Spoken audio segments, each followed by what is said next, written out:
There are moments in life when ancient wisdom calls out to us, not with a loud voice, but with a quiet strength that reminds us of who we are, where we come from, and what we were created to experience. The scriptures are filled with stories of ordinary people transformed by extraordinary relationship, trust, and purpose. Among those stories, the lives of Solomon and Abraham shine with a timeless brilliance. Their journeys were not shaped simply by their possessions, but by the deep spiritual understanding that guided the way they lived, worked, and walked with God. When we look closer, we realize their wealth wasn't accidental. It wasn't luck. It wasn't privilege. It was built on foundations that still speak to us today. This script unfolds not as a lecture, not as a theological argument, but as a gentle conversation about rediscovering truths that have always been there. It is an invitation to slow down, breathe deeply, and reflect on what real wealth means, beyond coins, beyond accounts, and beyond the material achievements we often chase.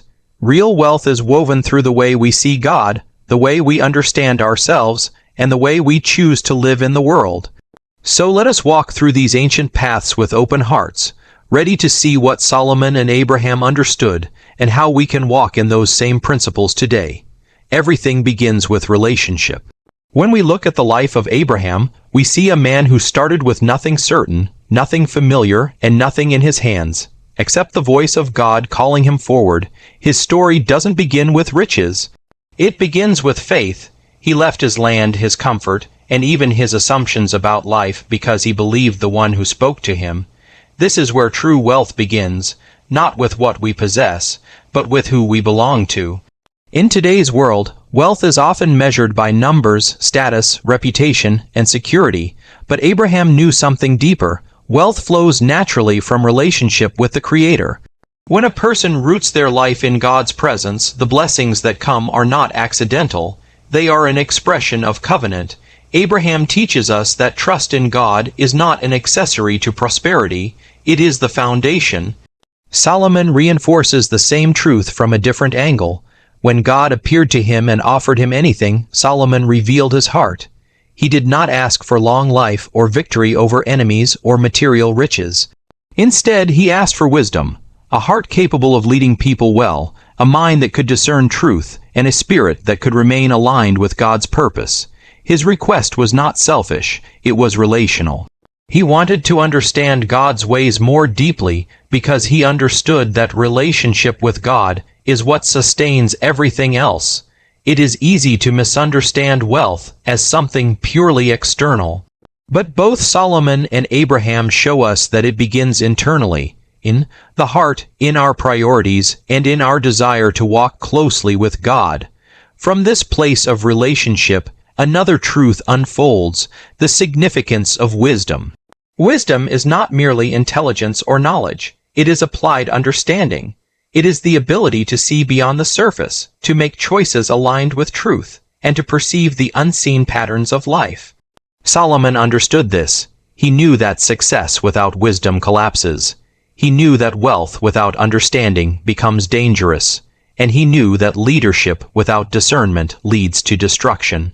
Wisdom builds, wisdom protects, wisdom multiplies, wisdom sustains. Today, we have access to more information than any generation before us. Yet we struggle not because we lack knowledge, but because we lack wisdom. Solomon teaches that wisdom is the true treasure, and the fruit of wisdom naturally includes prosperity in many forms. Another powerful element in their lives was generosity.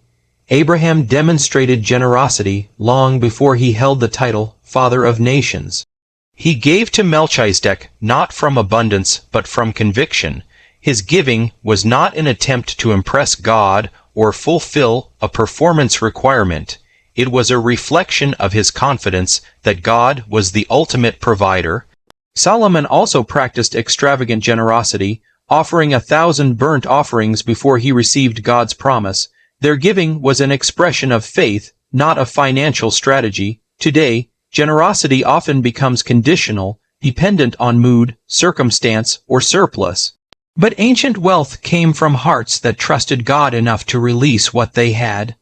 The way these men viewed wealth was different from modern culture. They did not see themselves as owners, but as stewards. Everything they possessed, they held with open hands, understanding that it ultimately belonged to God. This view transforms the way we manage resources. Instead of clinging to wealth as identity or security, stewardship reminds us that our role is to manage, multiply, and use what we are given for meaningful impact. Solomon honored the Lord with his wealth by building the temple, establishing order in the kingdom, and blessing his people.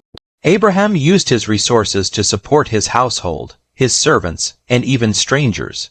They understood that wealth is not a monument, it is a tool. Patience also played a significant role in their journey. Abraham waited many years for God's promise to unfold. It was not easy. It tested his emotions, his logic, and even his faith. Solomon spent years in the slow and deliberate work of building the temple, a project that required precision, patience, and commitment. Both men understood that lasting wealth is not instant. It requires time, endurance, and long-term vision. Today we live in a world that seeks immediate results, fast success, quick returns, overnight transformation. But the deepest blessings often grow slowly, layer upon layer, shaped by faithfulness rather than urgency. And finally, both Solomon and Abraham lived from covenant, not culture. Abraham lived as a stranger in foreign lands, yet he thrived because God was with him. Solomon ruled during politically unstable times, yet his kingdom flourished because he rooted his life in God's promises. Culture is constantly shifting. Opinions change. Trends rise and fall. Economic conditions fluctuate. But covenant remains steady. When a person builds their life on God's principles rather than cultural pressure, they gain a stability that surpasses storms. The beauty of what Solomon and Abraham understood is that it wasn't reserved for ancient times or biblical heroes. Their wisdom is practical, reachable, and relevant for us today. The question is not whether their principles still work. They do. The real question is whether we are willing to understand and walk in them. Modern life pulls us in countless directions. Technology speeds our pace. Society measures value by possessions and visibility. But ancient wisdom invites us to return to something deeper, something steady, eternal, and life-giving. To live from relationship means shifting our focus from self-reliance to trust in God. It means inviting God into our decisions, our goals, and our identity. Abraham's trust didn't make his life easier. It made it meaningful. He walked with God through uncertainty, and his trust created space for divine blessing. Today, trusting God may look like taking steps that don't make sense to others, following divine direction with courage, or choosing integrity when compromise seems easier. Relationship with God shapes our mindset, fuels our confidence, and anchors our sense of identity. To walk in wisdom means seeking understanding instead of shortcuts. It means listening more than reacting. It means choosing long-term value over temporary satisfaction. Wisdom is built in quiet moments, through reflection, scripture, and humble learning. Solomon didn't become wise because he was born gifted. He became wise because he asked for it. In our modern world, wisdom is still available to anyone willing to seek it. And when wisdom grows in us, we see opportunities differently. We handle challenges calmly. We make decisions that build rather than break. Embracing generosity changes the atmosphere of our lives. Generosity is not only about money, it is about heart posture. It is about giving time, attention, kindness, and encouragement. Abraham and Solomon practiced generosity because they trusted that God would continue to bless them. Generosity opens doors, it softens hearts, it creates room for new blessings to flow. When we give freely, we release the fear of lack and step into the rhythm of abundance. Stewardship requires intentionality. It means being responsible with what we have, whether little or much. It means recognizing that we are caretakers, not owners. When we approach wealth with stewardship, we make decisions with purpose. We save wisely, We invest thoughtfully, we spend in alignment with our values, we consider the impact of our actions. Solomon didn't use his wealth to flaunt status, he used it to build something meaningful. Today, stewardship invites us to build lives, families, communities, and futures with intentional clarity. Patience is perhaps one of the hardest virtues in our fast-paced world, yet it is essential to anything lasting. Abraham's waiting was not wasted time, it was shaping time. It built character, faith, and endurance. Solomon's long years of building the temple show us that some things cannot be rushed. True wealth, whether financial, spiritual, relational, or emotional, develops over time. Patience helps us stay rooted when progress seems unseen. It teaches us to trust God's timing. It protects us from decisions born out of desperation. Covenant living is about grounding ourselves in unchanging truth. It means living by principles instead of pressures. Abraham remained faithful even when surrounded by unfamiliar cultures. Solomon built his kingdom on God's statutes rather than political trends. Today, covenant living looks like staying true to our values, honoring God in our actions, and refusing to let culture dictate our character. When our lives are rooted in covenant, storms do not shake us. Uncertainty does not overwhelm us. We stand firm because our foundation is unmovable. How do we apply all this today? It begins with reflection. We take time to examine our lives, our priorities, and our motivations. We ask ourselves where we have relied on culture instead of covenant, where we have sought speed instead of patience, where we have clung to ownership instead of stewardship. Then we invite God to reshape our mindset and renew our understanding.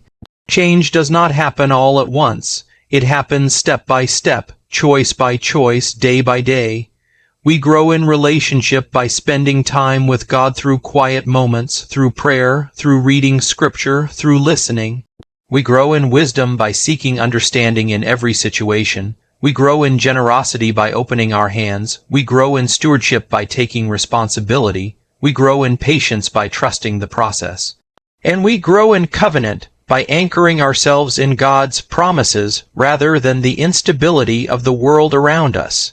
When we live this way, wealth stops being something we chase and becomes something we cultivate. It becomes the natural outcome of living aligned with truth, purpose, and divine order. Wealth becomes more than money. It becomes peace, purpose, impact, clarity, freedom, and spiritual grounding. This is what Solomon and Abraham knew. This is what we often miss, and this is what we can reclaim.